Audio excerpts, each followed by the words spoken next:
বিহারে এই বছর অক্টোবর নভেম্বরের মধ্যে হবে বিধানসভা ইলেকশন।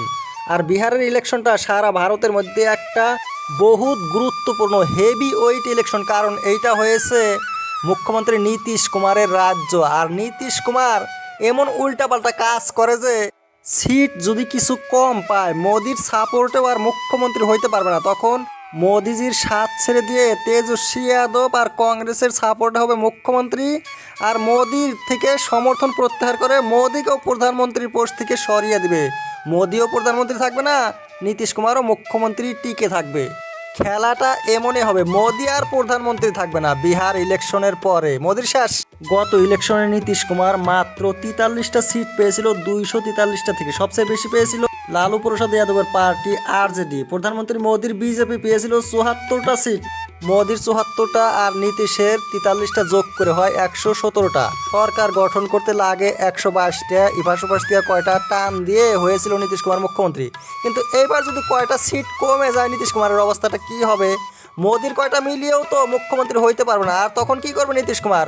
কংগ্রেসের সাথে জয়েন করে মুখ্যমন্ত্রীর পোস্টটা টিকিয়ে রাখবে আর মোদিকে বিদায় দিয়ে দিবে। আর এমনও হতে পারে যে নীতিশ কুমার যদি আগের সমানই সিট পায় বা তার চেয়ে কয়টা বেশিও পায়, তাও নীতিশ কুমারকে মুখ্যমন্ত্রী রাখবে না, বদলিয়ে বিজেপি থেকে মোদি বানাবে মুখ্যমন্ত্রী, যেমন মহারাষ্ট্রতে করেছিল।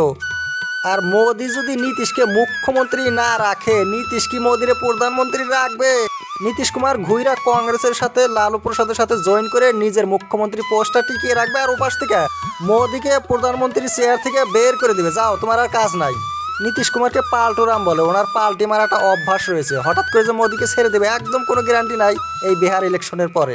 নীতিশের বিজেপির সিট কমাটা একদম স্বাভাবিক, যেভাবে 2024 লোকসভা ইলেকশনে মোদির সিট কমে 240টা এসেছে। 272টা সিট লাগে সরকার চালাইতে, তাই মোদি জোট সরকার চালাইছে। আর জোট তো চিরদিন থাকে না। ভারতে এমন জোট ছিল যেগুলো ভেঙে গিয়েছিল। অটল বিহারী যে জোট করে বিজেপি সরকার করেছিল, ওনার সরকারও ভেঙে গিয়েছিল। জোট কি আর থাকে? 5 বছর কমপ্লিট করতে পারে নাই।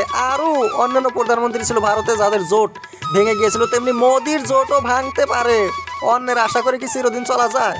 আগে যে মোদি 2বার প্রধানমন্ত্রী হয়েছে, উনি নিজের ক্ষমতায় 272টা সিট তার চেয়ে বেশি পেয়েছে মোদি। কিন্তু এবার তো আর তেমন নয়, অন্যদের সাথে মিলে থাকাটা অনেক বড় ব্যাপার। তাই হইতে পারে মোদি 2-3 বছরেই শেষ হয়ে যাবে, 5 বছর মোদির সরকার টিকবে না।